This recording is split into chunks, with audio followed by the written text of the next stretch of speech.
एक छोटे से गांव सोमपुर में सुबह की शुरुआत होती है। खेतों में काम चल रहा है, बच्चे स्कूल जा रहे हैं। गांव शांत है, लेकिन इस शांति के पीछे डर छिपा हुआ है। इस गांव में रहता है वीर, लगभग 22 साल का मेहनती और शांत स्वभाव का युवक।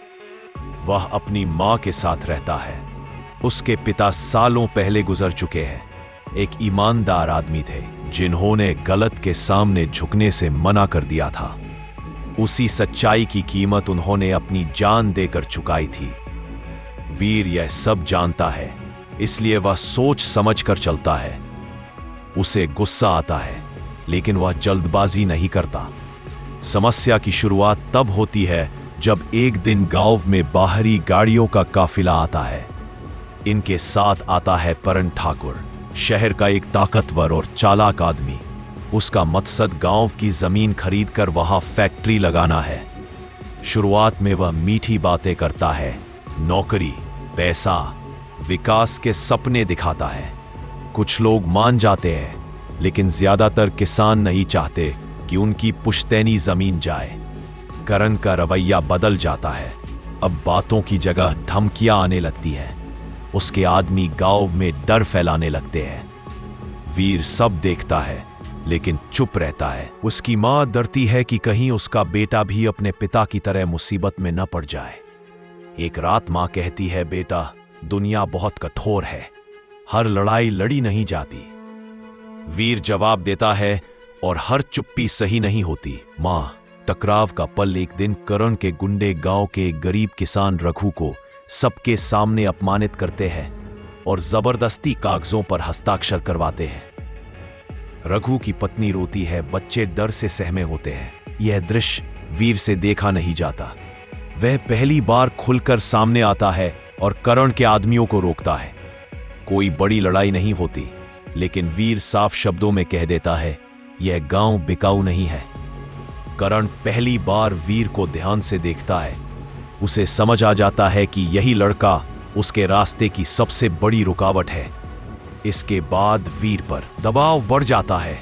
उसे डराने की कोशिश होती है, झूठे इल्जाम लगाए जाते हैं।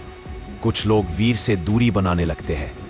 वीर अकेला पड़ने लगता है, लेकिन यही से उसकी असली सोच सामने आती है। वीर की समझदारी। वीर समझता है कि अकेला आदमी ताकतवर नहीं होता। वह गांव के बुजुर्गों से बात करता है, युवाओं को समझाता है, सबको उनके हक याद दिलाता है। वह कहता है, अगर हम सब डरेंगे तो गलत जीतेगा। अगर हम साथ खड़े हुए तो कोई हमें हरा नहीं सकता। धीरे धीरे लोग फिर से एक दूसरे पर भरोसा करने लगते हैं। वीर सिर्फ भावनाओं से नहीं, समझदारी से काम करता है। वह जमीन के असली कागज इकट्ठा करता है, करण की गैर कानूनी गतिविधियों के सबूत जुटाता है। गांव के पढ़े लिखे लड़के मदद करते हैं। कोई वीडियो बनाता है, कोई दस्तावेज संभालता है। अब यह सिर्फ वीर की लड़ाई नहीं रहती, यह पूरे गांव की लड़ाई बन जाती है। अंतिम सामना होता है। करण आखिरी बार ताकत दिखाने आता है। वह सोचता है कि डराकर सब खत्म कर देगा, लेकिन इस बार जब वह गांव के चौपाल में पहुंचता है, तो पूरा गांव उसके सामने खड़ा होता है। कोई हथियार नहीं, कोई मारपीट नहीं, सिर्फ सच्चाई और एकता। वीर आगे बढ़कर कहता है, यह गांव तुम्हारे पैसों से नहीं, हमारे पसीने से बना है। इसी समय पुलिस पहुंचती है।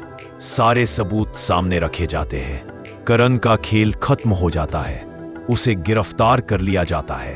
अगली सुबह गांव में फिर से वही शांति होती है, लेकिन अब यह डर वाली नहीं, आत्मसम्मान वाली शांति होती है। मां वी को गले लगाती है, तू सच में धुरंधर है। वीर मुस्कुराकर जवाब देता है, नहीं मां, धुरंधर तो यह गांव है जो एक साथ खड़ा हुआ। कहानी का संदेश है, धुरंधर वह नहीं जो सबसे ज्यादा ताकतवर हो। धुरंधर वह है जो डर को हरा दे और सबको साथ ले चले।